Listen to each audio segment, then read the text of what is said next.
Hello, I'm Peter Kistler for HRStv, coming to you from Melbourne, Australia. Unfortunately, many of us outside the US haven't been able to make the meeting this year, but we're certainly enjoying the sessions virtually. Today, I'm joined by my colleagues, Associate Professor Neil Strathmore from the Royal Melbourne, and one of our EP trainees, Dr. Louise Segan. We've been able to tap into some of the meeting, and we thought we'd try and capture some of our early highlights. I was able to review the ablation trials that may change your practice, and many of these trials are well known to us, but Jean Poole from the University of Washington in Seattle brought us up to date with some of the subsequent papers that came out of the Cabana study, which many of you will remember, which was the large randomized trial comparing AF ablation with medical therapy that enrolled 2,200 patients over nearly 4 years. Professor Poole made some excellent points regarding the need to look at the per protocol analysis rather than confining our observations to the intention to treat, with the per protocol analysis removing crossovers and those that were randomized but didn't actually undergo ablation. Subsequent papers have shown a superiority in quality of life measures with catheter ablation, and that the actual reduction in symptomatic AF recurrence was substantial with catheter ablation compared to medical therapy. Additionally, there were a subsequent manuscript that looked at the gender effects and found that in general, females were more symptomatic, often older and more often presented with heart failure, and more often in fact had paroxysmal AF, which is in contrast to some of the previous observations which have suggested women more susceptible to persistent AF. There was no difference in complication rates in the ablation group, and both genders clearly benefited from AF ablation. There's also been a subsequent publication looking at Cabana in heart failure, where there was a significant reduction in the composite endpoint, including total mortality and AF recurrence. And Dr. Poole summarised the study as a monumentally important trial.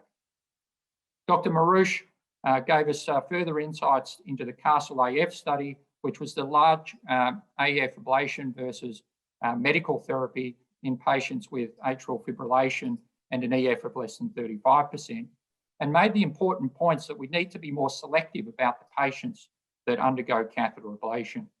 He gave us some early insights into plans for Castle 2, which is going to be a randomised study looking at patients with symptomatic heart failure, it seems without a clear cutoff in EF, and using cardiac MRI to help better risk stratify our patients.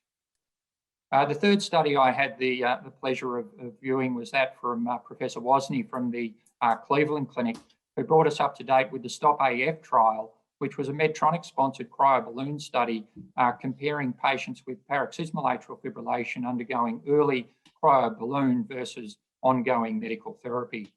It's certainly a very attractive concept, as we know that patients with persistent AF do less well with catheter ablation. So perhaps if we intervene early with ablation, we can change the natural disease progression. However, it's worth remembering that only about 30% of patients who present with paroxysmal AF go on to develop persistent atrial fibrillation. And this was a relatively short-term study, just at 12 months. However, 75% of patients in the cryoballoon arm were free of AF compared to 45% on antiarrhythmic drug therapy. We certainly look forward to the longer-term outcomes from this study. I'd now like to throw across to Associate Professor Strathmore, who's going to bring us up to date with some of the sessions that have caught his attention. Thanks, Neil. Yeah, thanks, Peter. Thanks for asking me to appear on HRStv, and it is really exciting being able to do this from Melbourne, Australia, where it's winter, and we don't have to fly all the way to Boston, even though it's one of my favourite places, having spent a couple of years living there. I was really impressed with the way how good it was to be able to negotiate the meeting and to be able to tune into some of the sessions, but also some of the presenters are very generous and have allowed access to their slide set.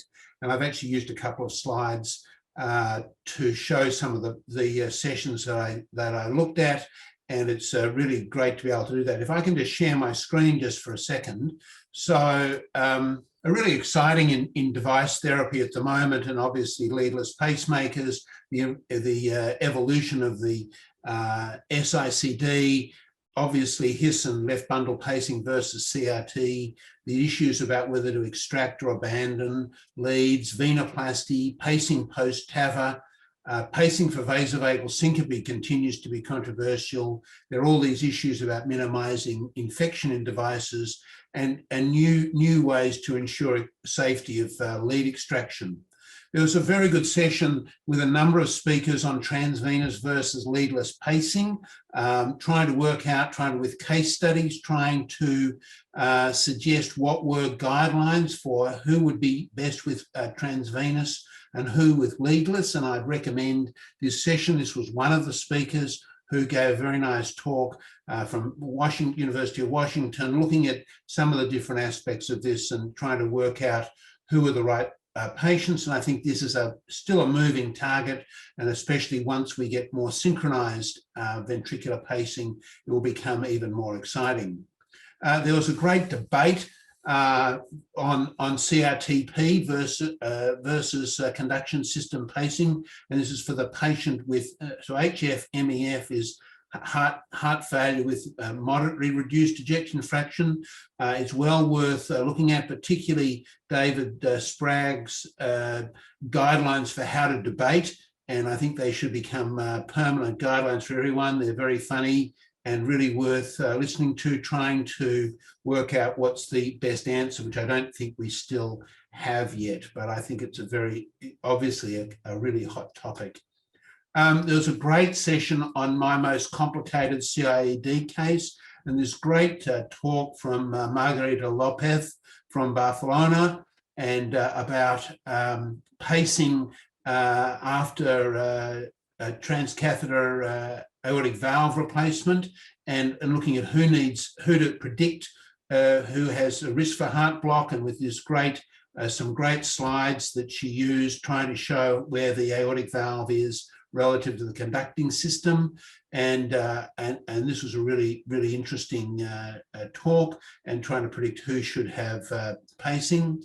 And then another topic that I'm really interested in at the moment that's really becoming a new thing is venoplasty, and Francois Philippon from Quebec gave one of the talks on this session about venoplasty and techniques for using venoplasty, which I think is going to become part of everyone's armamentarium. And finally, just something completely different. This is a paper by three people from Abbott, actually, but it's nothing to do with Abbott. It's basically looking at the magnetic flux versus distance from smartphones. The red line is the iPhone Pro Max, which is obviously has most magnets in it, and showing that by 15 to 20 millimeters, that magnetic flux has decreased to a safe level. So they are recommending that smartphones still be kept well away from, particularly from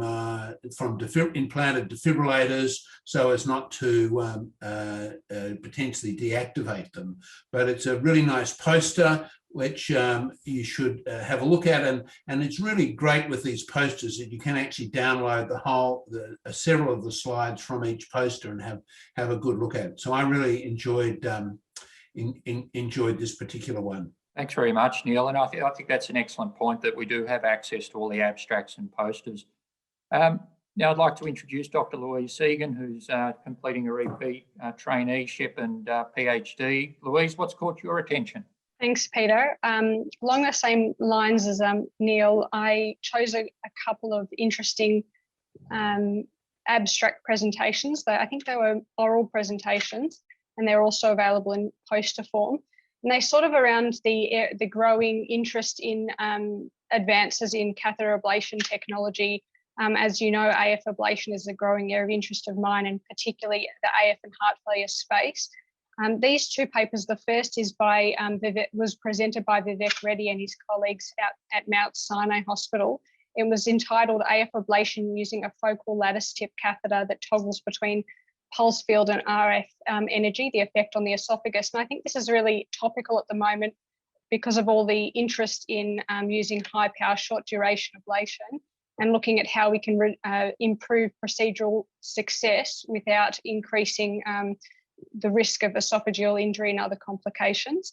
So this study was of interest because although there were other studies featuring an HRS looking at high power short duration ablation, this is looking at a first in-human non-randomized study of a new technology. So this is a focal lattice tip catheter that is capable of delivering both pulse field or radio frequency ablation, and it has 2 different generators. I must mention that this is not currently FDA approved, so this is investigational only, but I believe that there is an FDA trial coming in the future. Basically, they looked at a population of 121 patients in a non-randomized fashion, and they were allocated to different treatment strategies. So they were within initially 2 groups. So there was those that received just pulse field and complete pulmonary vein isolation approach, and there were those that received radio frequency anteriorly and pulse field ablation posteriorly. And then they further subdivided this group, the what they called RF-PF group, into pre and post. So this was on the basis that they found that with this lattice tip, there was some issues, the LIPV sort of inferior region, where there was excessive temperature rises. And so on that basis, they allocated one group that received RF in this area and one group that received pulse field in this area. So the RF-PF pre were those that received RF in that area, and the RF-PF post were those that received pulse field in that area. And they all received endoscopy post-procedure within 5 days of their ablation. And these were all patients, I believe, that were presenting for index ablation procedure. All patients had pulmonary vein isolation as the predominant strategy, but a number of patients also had other linear lesions at the operator discretion. In terms of the area of interest, they were evaluating the incidence of esophageal injury. And what they found basically is that in those who had pulse field alone or pulse field in and only RF anteriorly with that sort of LIPV area protected with PF, pulse field, they had no esophageal injury. But in the cases where there was RF applied to that area of interest, there were 2 minor esophageal erythema episodes. They didn't result in any moderate or severe injury, and there was no incidence of atrioesophageal fistula. So it's very pleasing to see that the event rates were very low, although of course it's a very small population size. And so overall, they found that they suggested that on this basis, that this sort of catheter technology may provide some additional avenue of safety. And they suggested that minimization of esophageal injury is feasible with different delivery of different technologies. But they did comment on a couple of limitations. So they acknowledged the fact that this is not currently in clinical use. It's a little bit unclear whether these lesions are durable in the long term, and so further studies will be needed to look at this. And there's a lack of long-term safety and efficacy data. So of course, I'll be very interested to see what the future holds for this and other sort of hybrid technologies. But of course, we should bear in mind that conventional techniques are obviously extensively, there's extensive data and robust data in that space. That's terrific. Thanks very much, Louise. Just in the last minute, I think I'd like people to have a look at a session that on digital technology by Dr. C. Michael Gibson. Really exciting to consider the GIGA trial. We had a little bit of an appetizer with the Apple heart study. Now there are plans for the Heartline study, which has been termed a GIGA trial, 180,000 patients, and makes a lot of points about old world studies versus new world studies, where it will be virtual consent, everything electronic, a much quicker randomization. The Apple Heart study was recruiting 50,000 patients a month, so no longer these sluggish recruitment, and a cost of about 1% of the traditional RCT. So we should really catch up on that. So really appreciate Neil and Louise joining me for our virtual update from HRStv, and we look forward to catching everyone tomorrow, and hope you're enjoying the meeting, and hopefully we'll catch you all in person next year. Thanks very much.